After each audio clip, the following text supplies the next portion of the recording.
আসসালামু আলাইকুম। একটু থামুন।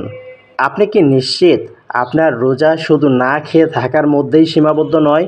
রমজান মাস চলছে, কিন্তু আমরা অজান্তেই এমন কিছু ভুল করছি যা আমাদের সওয়াব কমিয়ে দিতে পারে। আজ আমরা জানব রমজানের 10টি মারাত্মক ভুল যা আমরা প্রায় সব সময়ই করে থাকি। সবারই জানা উচিত।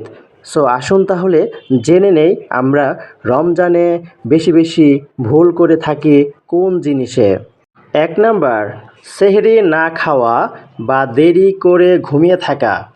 সেহরিতে বরকত আছে, ইচ্ছা করে বাদ দেওয়া উচিত নয়। ২ নাম্বার, ফজরের নামাজ ছেড়ে ঘুমিয়ে পড়া। রোজা রাখলাম কিন্তু নামাজই পড়লাম না, তাহলে লাভ কী? ৩ নাম্বার, সারাদিন ঘুমিয়ে সময় নষ্ট করা।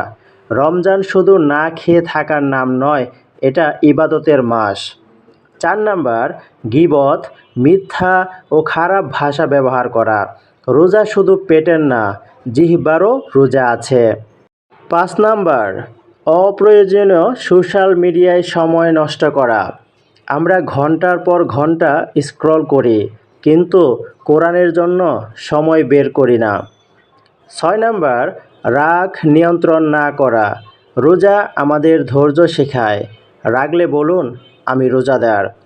৭, কোরআন তেলাওয়াত না করা। রমজান কোরআনের মাস, অন্তত প্রতিদিন অল্প হলেও পড়া উচিত। ৮ নাম্বার, দোয়া কম করা। ইফতারের সময় দোয়া কবুলের বিশেষ মুহূর্ত। আমরা কি সেটা কাজে লাগাচ্ছি? আমরা বেশিরভাগ সময়ই দোয়া করি না। ৯ নাম্বার, ইফতারে অপচয় করা। অতিরিক্ত খাবার অপচয়, এটা রমজানের শিক্ষা নয়। এবং সর্বশেষ ১০ নাম্বার হলো তারাবির নামাজে অলসতা করা। এই মাসে বিশেষ ইবাদতের একটা মাস। আমরা কি এর গুরুত্ব দিচ্ছি? আমরা কি তারাবি ঠিকমতো পড়ছি?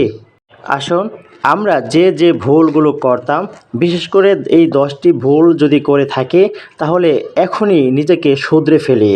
এখনই আমাদের ভুল থেকে শিক্ষা নেই, ভুলগুলো শুধরে সঠিক আমল করি। রমজান মাস বেশি বেশি আমল করব, বেশি বেশি সওয়াব পাবো। ভিডিওটি শেয়ার করে অন্য ভাই বোনদের দেখার সুযোগ করে দিবেন। ধন্যবাদ সবাইকে ভিডিওটি দেখার জন্য।